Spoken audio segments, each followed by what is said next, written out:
அன்றைக்கினிய சகோதர சகோதரிகளே, நம் அனைவர் மீதும் ஏக இறைவனுடைய அமைதியும் கருணையும் உண்டாகட்டுமாக என்கிற உயரிய பிரார்த்தனைகளோடு தொடர்ச்சியாக மத்திய கிழக்கிலே நடைபெற்று வரக்கூடிய பரபரப்பான செய்திகள் உலகம் முழுவதுமே பல அதிர்ச்சிகரமான நிகழ்வுகளை உண்டாக்கி கொண்டே இருக்கிறது. காரணம் என்னன்னா, உலகம் முழுவதும் தேவைப்படுகிற பெட்ரோலிய வளம் கொட்டி கிடப்பது மத்திய கிழக்குல.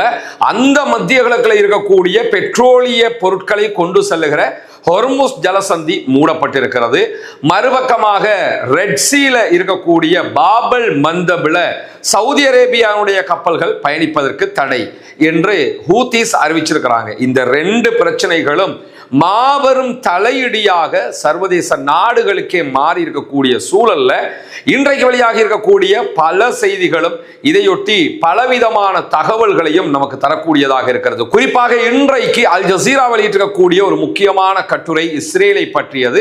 அதனுடைய தலைப்பாகவே அவங்க என்ன போட்டிருக்கிறாங்கன்னு சொன்னா, குடிபெயர்வு சுனாமி ஒன்றை எதிர்பார்க்கிறது இஸ்ரேல் என்கிற விதமாக தலைப்பே அமையப்பட்டிருக்கிறது. அது என்னன்னா, இஸ்ரேலை விட்டு வெளிநாடுகளுக்கு ஓடுகிற யூதர்களுடைய எண்ணிக்கை சுனாமியை போல் அதிகரித்திருக்கிறது.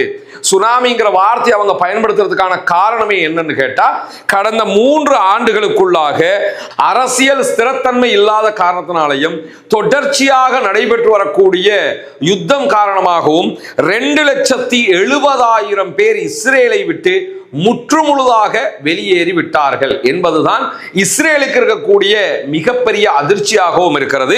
குறிப்பாக இஸ்ரேலிய அரசாங்கம் கடும் போக்கு வலதுசாரிகளிடத்தில் சிக்கிக் கொண்டிருக்கிறது என்பதே வெளியேறுகிறவர்கள் முன்வைக்கக்கூடிய மிக முக்கியமான குற்றச்சாட்டாகவும் இருக்கிறது. பிராந்தியம் முழுவதும் பல முனைகளில் யுத்தத்தை ஆரம்பித்தது இஸ்ரேல். இந்த எல்லா யுத்தத்திலும் தோல்வியை அடைந்திருக்கிறது இஸ்ரேல். கொள்கை அளவில் பல இஸ்ரேலியர்கள் யுத்தத்தை எதிர்க்காவிட்டாலும் இந்த யுத்தத்திலே இஸ்ரேல் தோல்வி அடைந்து விட்டது என்கிற மனப்பாங்குக்கு அவர்கள் தள்ளப்பட்டு விட்டார்கள். எனவே தங்களுடைய அரசாங்கம் அடைவதாக கூறிய எந்த வெற்றியையுமே அடைய தவறிவிட்டது. தொடர்ச்சியான மோதல் இஸ்ரேலுக்குள் பாதுகாப்பின்மையை உருவாக்கி இருக்கிறது. ஒருபுறம் பாலஸ்தீன விடுதலை போராட்ட அமைப்புகளுடைய தாக்குதல், மறுபுறம் அவ்வப்போது ஹிஸ்புல்லாக்கள் மீதான தாக்குதல்களால் அவர்கள் கொடுக்கக்கூடிய பதிலடிகள், அதை தாண்டி ஈரானுடனான யுத்தத்தில் வெளிப்படையான தோல்வி. ஈரான் இஸ்ரேலின் பெரும் பகுதிகளை, பல முக்கியமான இடங்களை துவம்சம் செய்திருக்கு. இதுவெல்லாமே இதுவரைக்கும் இஸ்ரேல்னா எப்படி தெரியுமா, எவ்வளவு பலம் தெரியுமா, எவ்வளவு பாதுகாப்பு தெரியுமா, இஸ்ரேல் மேல யாராவது கை வைக்க முடியுமா, கை வச்சா மொசாது தான் பார்த்துக்கிட்டு இருப்பானா என்று சொல்லப்பட்ட அத்தனையுமே கற்பனை கதைகள் என்பதை இன்றைக்கு இஸ்ரேலியர்கள் ஒப்புக்கொள்ள தலைப்பட்டிருக்கிறார்கள். அந்த அடிப்படையில் தான் 2023 86,000 பேர் இஸ்ரேலை விட்டு மூட்டை முடிச்சுக்களை கட்டிக்கிட்டு வெளியே ஓடிட்டாங்க. இனிமே எந்த தேவையும் நமக்கு இஸ்ரேலோட இல்லை என்று யூதர்கள் போயிட்டாங்க. அதே நேரத்தில் 2024 91,500 பேரும் 2025 இதே எண்ணிக்கையிலானவர்களும் வெளியேறி இருக்கிறார்கள் என்று சொல்லி இன்றைக்கு வெளியாகி இருக்கக்கூடிய டெல் அவீவ் பல்கலைக்கழகத்தினுடைய ஆய்வறிக்கை தெரிவிக்கிறது. எனவே இஸ்ரேலை விட்டு இப்படி வெளியேறுகிறவர்கள் எதிர்வரக்கூடிய தேர்தலுக்கு முன்பதாகவும் அதிகமானவர்கள் வெளியேறுகிறார்கள் என்பதுதான் இன்றைக்கு வெளியாகி இருக்கக்கூடிய முக்கியமான செய்தியாக இருக்கிற தருணத்தில் ஈரானுடனான வார்ல அமெரிக்காவால் ஜெயிக்க முடியாமல் போய்விட்டது. அதை தாண்டி சும்மா இருந்த ஹொர்முஸ் ஜலசந்தியை தற்போது ஈரானுக்கு முற்றுமுழுதாக தாரை வார்த்து கொடுத்த கதையாக மாறிவிட்டது. அரபு நாடுகள் அத்தனை மீதும் அடிவாங்கி கொடுத்தது ஆகிவிட்டது.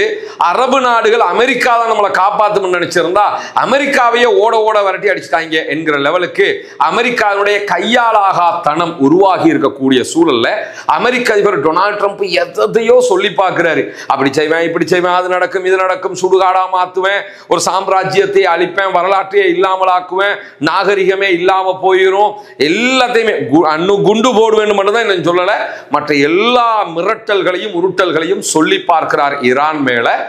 எதுக்குமே அசைய மாட்டேங்கிறாங்க.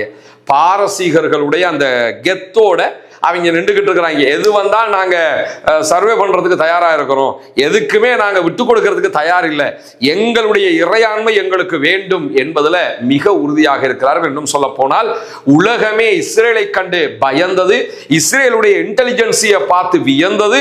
இந்த காலங்கள் எல்லாம் போய் ஈரானுடைய ஆயுத பலத்தையும் ஈரானுடைய இன்டெலிஜென்சியையும் பார்த்து இன்றைக்கு ஆச்சரியப்படுகிற நிலைமைக்கு தள்ளப்பட்டிருக்கிறது உலகத்தின் பல முக்கியமான நாடுகள். இந்த நிலையில தான் அமெரிக்க அதிபர் டொனால்ட் ட்ரம்ப் இதுவரை இல்லாத மிக மோசமான பொருளாதார தடைகளை ஈரான் மீது விதிக்கப் போகிறேன் என்று அறிவித்திருக்கிறார். இந்த பொருளாதார தடைகள்ல மிக முக்கியமான ஒரு தடை என்னன்னு கேட்டா, ஈரானோடு பிசினஸ் பண்ணுகிற எல்லா நாடுகளுக்கும் பொருளாதார தடை விதிக்கப்படும், அதற்குரிய ஏற்பாடுகளை பண்ண போறோம் அப்படின்னு அறிவிச்சிருக்கிறாரு.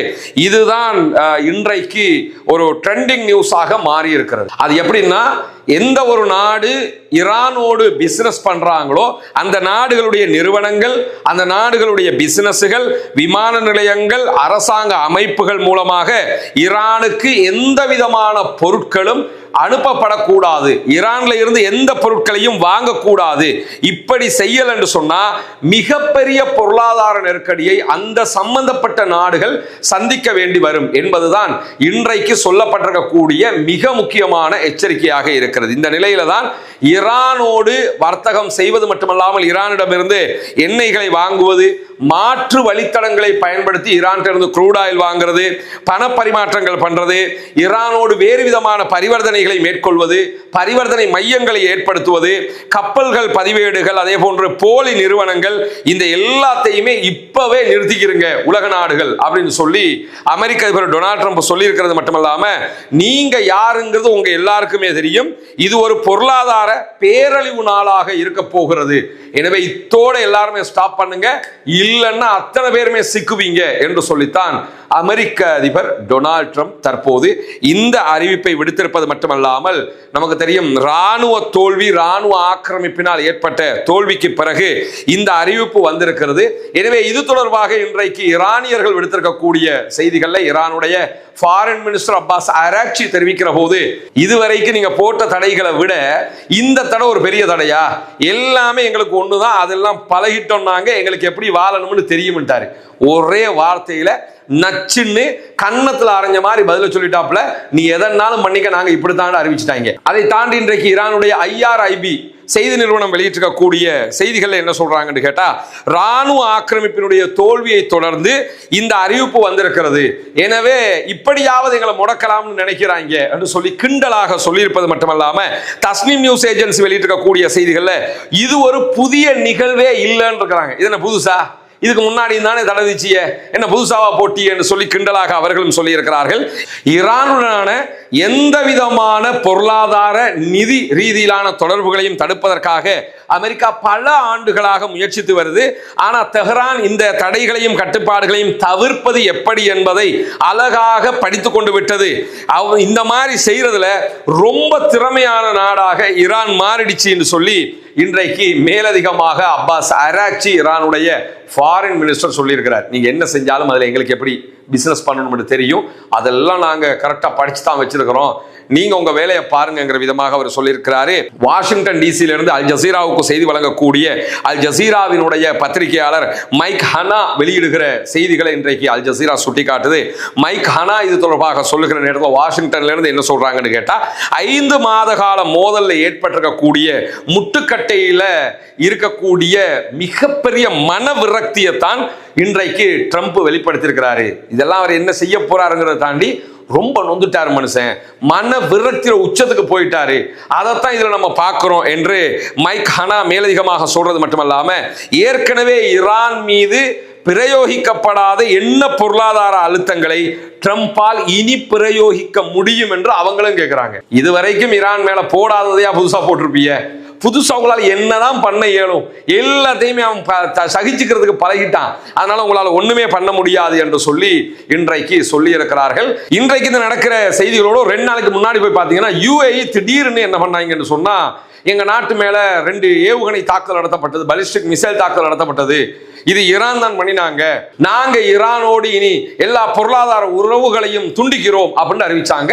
உடனே ஈரான் என்ன சொன்னாங்கன்னா, நாங்க எந்த மிசைலும் இப்போ உங்களுக்கு அடிக்கல, இதுக்கு முன்னுக்கு அடிச்சதெல்லாம் உண்மை, அது வேற, இப்ப நாங்க அடிக்கவே இல்லையே அப்படின்னாங்க. உண்மையிலே ஈரான் அன்னைக்கு அட்டாக் பண்ணவே இல்லை, ஆனா ஈரான் அட்டாக் பண்ணதாக சொல்லி பொருளாதார தொடர்புகளை துண்டிப்பதாக UAE அறிவிச்சாங்க. இது யுஏஇயோட அமெரிக்க அதிபர் நடத்திய பேச்சுவார்த்தை, அதற்கு பிறகு யுஏஇயோட அமெரிக்காவுடைய அதிகாரிகள் நடத்திய பேச்சுவார்த்தை, இப்படி ஒன்றை கொண்டு வர போறோம். நீங்க இனிமே ஈரானுக்கு எந்த பொருட்களையும் ஏற்றுமதி செய்யக்கூடாது, கொடுக்கக்கூடாது, அவங்க கிட்ட இருந்து எதையும் வாங்கவும் கூடாது, அதுக்கு வாங்க இல்லைன்னா உங்களை நாங்கள் பகிச்சுக்கிறோங்கிற மாதிரி ஒரு மிரட்டல் விட்டாங்க. அதுக்கு தான் உடனடியாக யுஏஇ இந்த செய்திகளை சொல்லியிருந்தாங்க. காரணம் என்னன்னு கேட்டா, ஈரானோடு அதிகமாக ஏற்றுமதி இறக்குமதி செய்யக்கூடிய நாடுகள் வட்டத்தில் ஐக்கிய அரபு அமீரகம் முன்னிலையில இருக்கிறாங்க. அதே மாதிரி சீனா, ஈராக், துருக்கி ஆகிய நாடுகளும் முன்னிலையில இருக்கிறாங்க. அந்த அடிப்படையில் பார்த்தீங்கன்னா ஒரு சாட்டையை இன்றைக்கு அல் ஜசீரா வெளியிட்டு இருக்கிறாங்க. அதுல ஈரானோட எக்ஸ்போர்ட் பண்ணுகிற டாப் லெவல் பார்ட்னர்ஸ் யாரு அப்படின்னு பாத்தீங்கன்னா சைனா முதலிடத்துல இருக்கிறாங்க. ஈரான் இவங்களுக்கு தான் அதிகமான ஏற்றுமதிகளை பண்றாங்க. இதை நீங்க பார்க்கலாம். 14.6 பில்லியன் அமெரிக்க டாலர்கள் அளவுக்கு அவங்களோட பிசினஸ் நடந்து கொண்டிருக்கிறது. இது world trade organisation trade data monitor 2024 August 20 என்கிற அந்த தேதிக்குரிய முடிவாக இருக்கிறது. அதே மாதிரி இரண்டாவதாக ஈராக்குக்கு ஏற்றுமதி நடக்கிறது. அது 11.7 பில்லியன் அமெரிக்க டாலர்கள் அளவுக்கு பிசினஸ் நடக்கிறது. யுஏஇக்கு 7.2 பில்லியன் அளவுக்கு பிசினஸ் நடக்குது. டர்க்கியோட 6.1 என்கிற அளவுக்கு பில்லியன் அளவுக்கு பிசினஸ் நடக்கிறது. ஆப்கானிஸ்தானோட 2.3 பில்லியன் அளவுக்கு பிசினஸ் நடக்கிறது. அதை தாண்டி ஈரான் எங்க இருந்து இறக்குமதி பண்றாங்க என்று பாத்தீங்கன்னா அதிகமாக யுஏஇல இருந்து இறக்குமதி பண்றாங்க. 21 பில்லியன் அமெரிக்க டாலர்கள் அளவுக்கு அவங்க இறக்குமதி பண்றாங்க. ஏற்றுமதியை நீங்க எடுத்துக்கிட்டீங்கன்னு சொன்னா யுஏஇயோட அவங்களுக்கு வெறும் 7 பில்லியன் தான் ஏற்றுமதி இருக்கிறது. இறக்குமதி தான் அவர்களுக்கு 21 பில்லியன் அளவுக்கு இருக்கிறது. இதுல பொருளாதார ரீதியாக யுஏஇக்கு தான் நஷ்டமே தவிர ஈரானுக்கு அந்த அளவுக்கு நஷ்டம் எல்லாம் கிடையாது. அதே மாதிரி இறக்குமதியில சைனா கிட்ட இருந்து 17.8 பில்லியன் அளவுக்கு பொருட்கள் இறக்குமதி நடக்குது. டர்க்கியில இருந்து 11 பில்லியன், அதே போன்று ஐரோப்பியாவில இருந்து 6.1 பில்லியன் அளவுக்கும், இந்தியாவிலிருந்து 1 பில்லியன் அளவுக்கும் அவங்க இறக்குமதிகளை செய்து கொண்டிருக்கிறார்கள். இப்படி பெரிய ஒரு பிசினஸ் அவங்க இந்த நாடுகளோட பண்றாங்க. அந்த அடிப்படையில் தான் தற்போது யுஏஇ இந்த முடிவு எடுத்திருக்கிறாங்க. ஆனா யுஏஇ இந்த முடிவு எடுத்ததுனால அவங்களுக்கு எந்த பாதிப்பும் வரப்போறல. சீனாவிடம் இருந்து தேவையான எல்லாத்தையுமே அவங்களால் எடுக்க முடியும் என்கிற ஒரு நிலை இருக்கிறது. இது இன்றைக்கு ட்ரம்பினுடைய அறிவிப்பு. இந்த அறிவிப்பும் ஒரு டம்மி கேஸ் தான் என்கிற விதமாக வெளியாகி இருப்பதை நம்ம பார்க்க முடியும். இதே நேரத்தில் தான் இன்றைக்கு ஹவுதீஸ் படைப்பிரிவு ஒரு அறிவிப்பை விடுத்திருக்கிறார்கள். அந்த அறிவிப்பு பிரகாரம் சவுதியினுடைய நஜ்ரான் நகரத்தில் இருக்கக்கூடிய விமான நிலையம், அதே போன்று அரம்கோவினுடைய எண்ணெய் சுத்திகரிப்பு நிலையங்களின் மீது தாக்குதல் நடத்தியதாக இன்றைக்கு அவர்கள் உரிமை கோரியிருக்கிறார்கள். யமனுடைய ஹூத்திகள் இந்த அறிவிப்பை விடுத்திருக்கிறார்கள். முக்கியத்துவம் வாய்ந்த சவுதி அரேபியாவுடைய பல இலக்குகள் மீது தாக்குதல் நடத்தப்பட்டதாக சொல்லி இருக்கிறார்கள். இதே நேரத்தில் சவுதி அரேபியா தொடர்பில் இன்னும் எந்த விதமான அறிவிப்புகளையும் வெளியிடவில்லை. இப்படியான சூழல் தான் தஜிகிஸ்தானுடைய போக்குவரத்து அமைச்சகம் இன்றைக்கு இன்னும் ஒரு அறிவிப்பை விடுத்திருக்கிறாங்க. அமெரிக்க அதிபர் அந்த தடை விதிப்பேன் இந்த தடை எல்லாம் விதிப்பேன் என்று சொல்லக்கல. ஈரானிடமிருந்து 2.5 மில்லியன் அளவுக்கு 2.5 மில்லியன் டன் எரிபொருளை இறக்குமதி செய்ய தஜிகிஸ்தான் கோரிக்கை விடுத்திருக்கிறது. ஈரானிடமிருந்து தான் இந்த பெட்ரோலிய பொருட்களை இறக்குமதி செய்ய கோரிக்கை விடுத்திருக்கிறார்கள். ஈரானிடமிருந்து இந்த பிசினஸ் அவங்க பண்றதுக்கு எந்த விதமான பிரச்சனையும் அவங்களுக்கு கிடையாது. ஆல்ரெடி இதையெல்லாம் அவங்க ரஷ்யாட்ட இருந்து இறக்குமதி பண்ணிக்கிட்டு இருந்தாங்க. இப்ப ஈரான்ட்ட இருந்து இறக்குமதி பண்ண போறாங்க. தஜிகிஸ்தான் இந்த முடிவை இன்றைக்கு அறிவித்திருப்பதை நம்ம பார்க்க முடிகிற அதே நேரத்தில் USS ஜார்ஜ் வாஷிங்டன் என்கிற அமெரிக்காவுடைய விமானம் தாங்கி கப்பல் மத்திய கிழக்குக்கு அனுப்பப்பட்டுள்ளது என்கிற செய்திகளும் இன்றைக்கு வெளியாகி இருப்பதை நாம் பார்க்க முடியும். USS ஆப்ரகாம் லிங்கன் கப்பல் மத்திய கிழக்குல இருந்து பயணப்பட்டு விட்டது. அந்த கப்பல் 1000 பிரச்சனை, கடைசியாக இருந்த சோல்ஜர்கள் கடல்ல பாஞ்சி தற்கொலை செய்யற அளவுக்கு நிலைமை மாறிடுச்சு. அங்க டாய்லெட் போறது கூட வசதிகள் இல்லாத பிரச்சனையாக மாறிவிட்டது. உள்ள டாய்லெட்டுடைய நிலைமைகள் எல்லாம் ரொம்ப கேவலமாக இருக்குது என்று அதனுடைய வீடியோக்களை அங்கிருந்த மாலுமிகளே எடுத்து வெளியில போற அளவுக்கு நிலைமை மாறி போன காரணத்தினால உடனடியாக கப்பலை ரிட்டர்ன் எடுத்துட்டு தற்போது அதற்கு பதிலாகத்தான் USS ஜார்ஜ் வாஷிங்டனை மத்திய கிழக்குக்கு அனுப்பி இருக்கிறது சென்ட்காம் என்கிற செய்திகளையும் இன்றைக்கு நம்ம பார்க்க முடிகிற அதே நேரத்தில் யமனுடைய ஹூத்திகளை சவுதி அரேபியாவால் கட்டுப்படுத்த முடியாது அப்படின்னு சொல்லி இன்றைக்கு IRGC வெளியிட்டிருக்கக்கூடிய அறிவிப்பு ஒரு முக்கியத்துவமான அறிவிப்பாக பார்க்கப்படுகிறது. யமனுக்குள்ள இருக்கக்கூடிய சவுதியினுடைய ஆதரவு பெற்ற படைகள் மீதான தாக்குதல்களை தொடர்ந்து அதிகப்படுத்தி வருகிறது ஹூத்தி படைப்பிரிவு.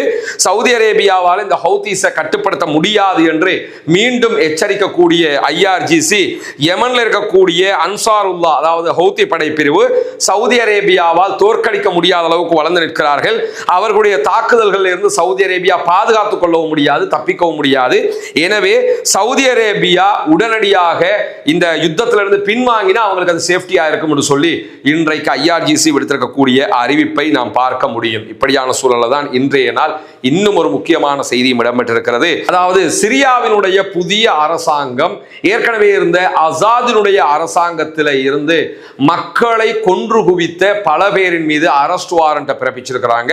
குறிப்பாக முன்னாள் ஆட்சியாளர் ஆசாத், பஷர் அல் ஆசாதுக்கு மரண தண்டனை விதிக்கப்பட்டிருக்கிறது. அவர் நாட்டுக்குள்ள இல்ல, அவர் ரஷ்யாவில் தப்பி போய் இருக்கிறாரு.